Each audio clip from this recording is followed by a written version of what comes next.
अकोला जिल्ह्यातील गुन्हे दोषसिद्धीचे प्रमाणात वाढ. महिला बालक विरुद्ध अत्याचाराच्या गुन्ह्यात सन 2025मध्ये 4 महिन्याच्या 12 गुन्हेगारांना शिक्षा.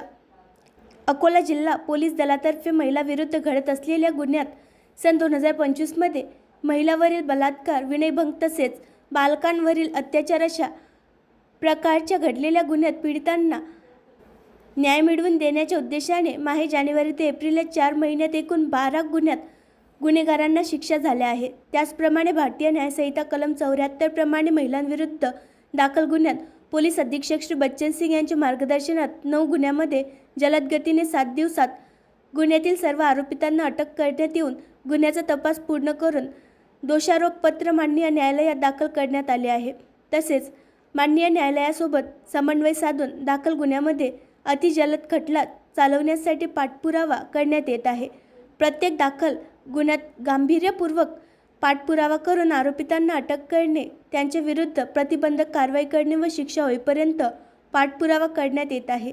शिक्षा झालेल्या गुन्ह्यापैकी पोलीस स्टेशन मूर्तिजापूर हद्दीमध्ये एका घटनेमध्ये बालकाविरुद्ध अत्याचाराच्या प्रकरणामध्ये त्याच्या नातेवाईकांनी अत्याचार केला होता.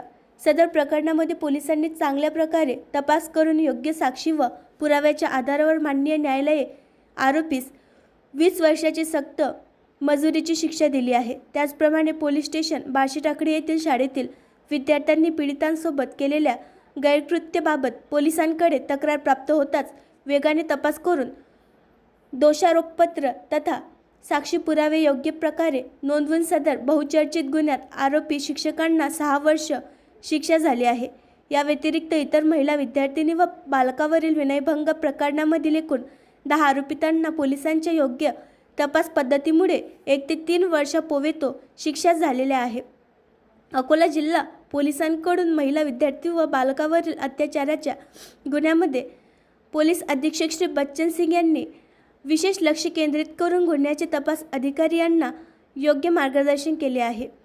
यामुळे महिला व बालकाविरोधातील गुन्ह्यामध्ये आरोपितांना माननीय न्यायालयाद्वारे शिक्षा ठोठावली असून पीडितांना न्याय देण्यात यशस्वी झाले आहे.